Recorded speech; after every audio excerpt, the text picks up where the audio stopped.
Bonjour.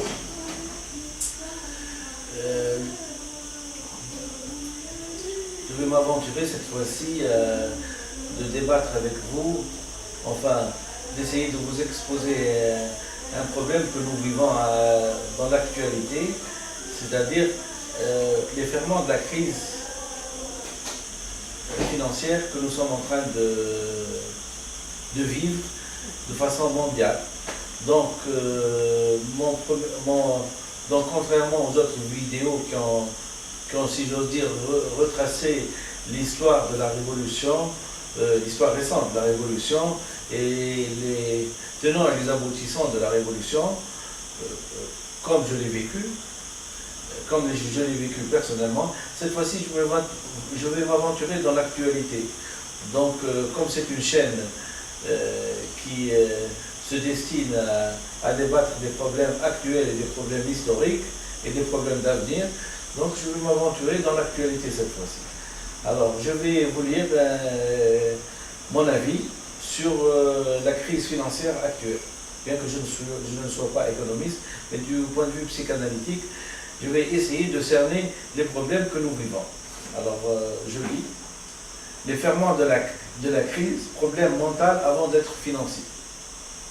Irak, Afghanistan, Libye, Palestine, Côte d'Ivoire, l'incapacité d'internationaliser des standards de développement, l'échec scolaire par manque d'encadrement et sa conséquence sur les inégalités sociales sont les ferments de la crise financière mondiale, aux récessions par l'effet papillon.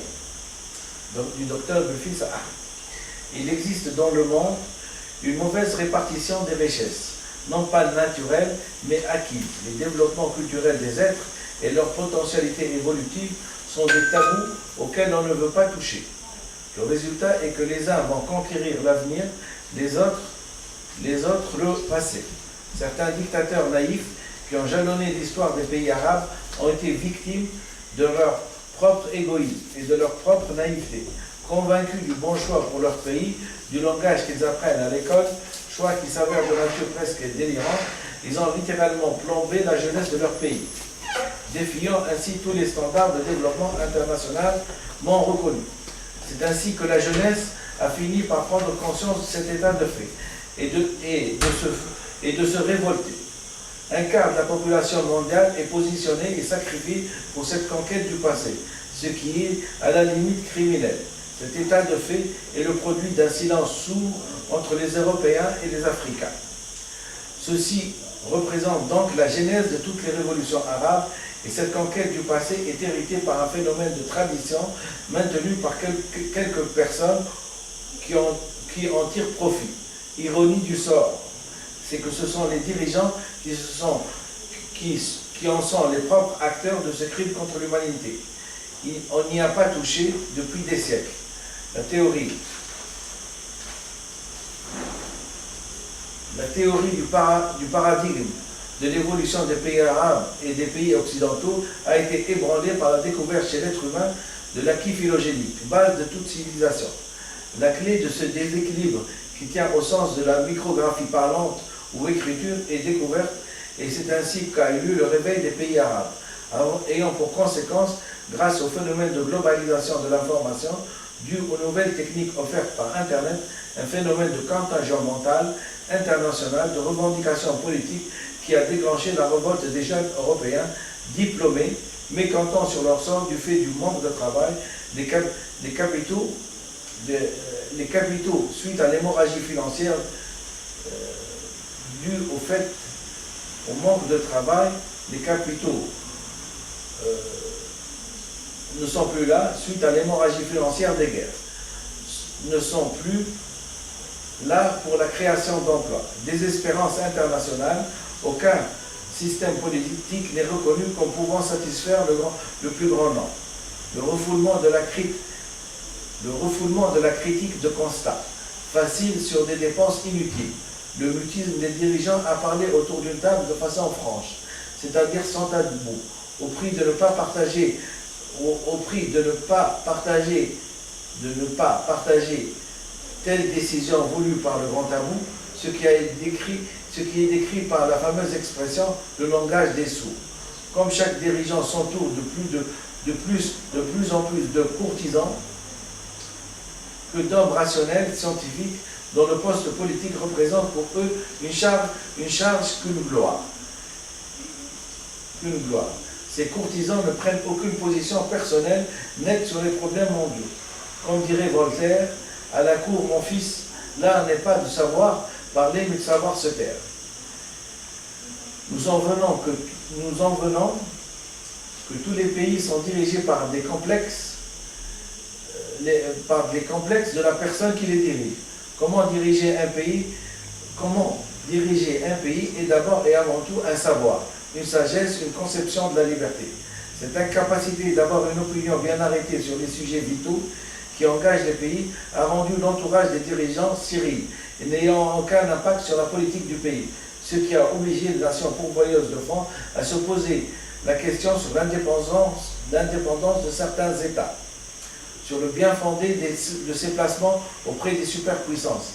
À partir du moment où ces placements, in fine, financent des guerres qui, dans le monde où nous vivons, n'ont plus raison d'être. La vieille formule « la guerre fait fonctionner la machine économique du pays » ne fait plus recette. Comme avant, par exemple, pendant la colonisation, elle était aussi un moyen d'engrainer les bénéfices. Aujourd'hui, la cherté de l'armement ne le permet plus. Au lieu de capitaliser sur le phénomène guerrier, c'est l'hémorragie des capitaux et l'augmentation de la dette publique. Voilà en quelque sorte comment le retournement de situation en situation, grâce au fameux effet papillon, on devient à l'image du merlan qui se mord la queue, des êtres que nous mordons la queue.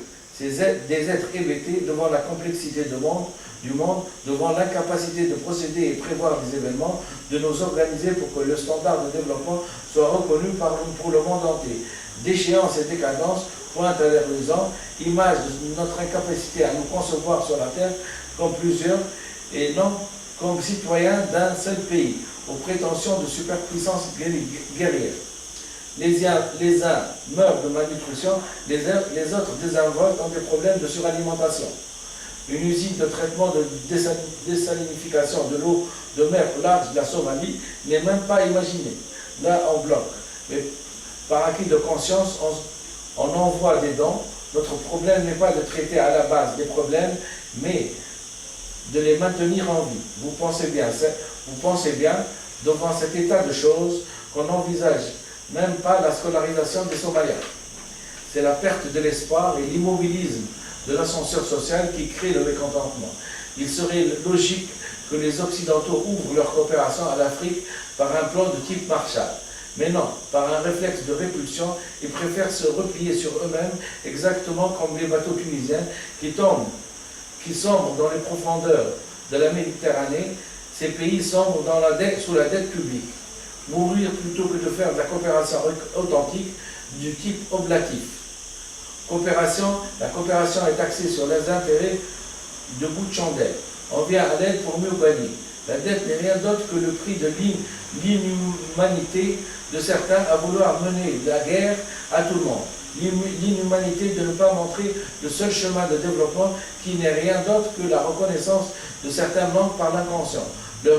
Leur pays s'est développé et cet état leur donne des réflexes expansionnistes, légitimés et médiatisés par des désirs de transfert de la civilisation ou de la sécurité.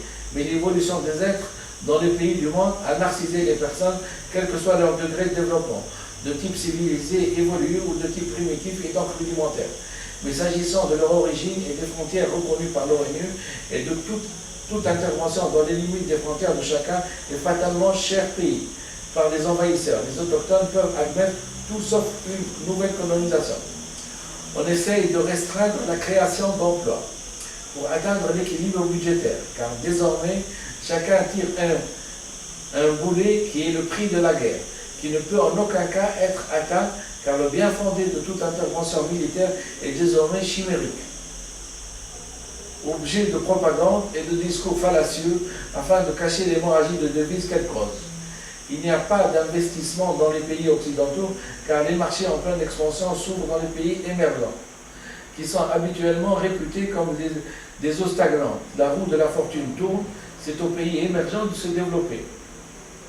Le mécontentement général rend les prévisions à échéance incertaines, l'inégalité est mentale avant d'être financière.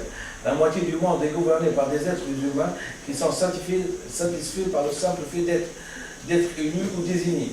Les élections font référence à l'intelligence moyenne du peuple au terme de nombre. Être nommé, on est satisfait, on se maintient parce qu'on est rationnel pour se dire et faire son autocritique. On ne mérite pas cette place. Ainsi, notre véritable problème est le système de choix de nos dirigeants. Leur incapacité les ampute à entreprendre pour le simple désir de se maintenir dans leur place. C'est vraiment l'histoire de la personne qui reste avancée et qui oublie que dans la vie, il faut d'abord travailler pour changer, entreprendre, éviter les crashs boursiers. C'est le fils Ahmed, le 9 août 2011. Merci.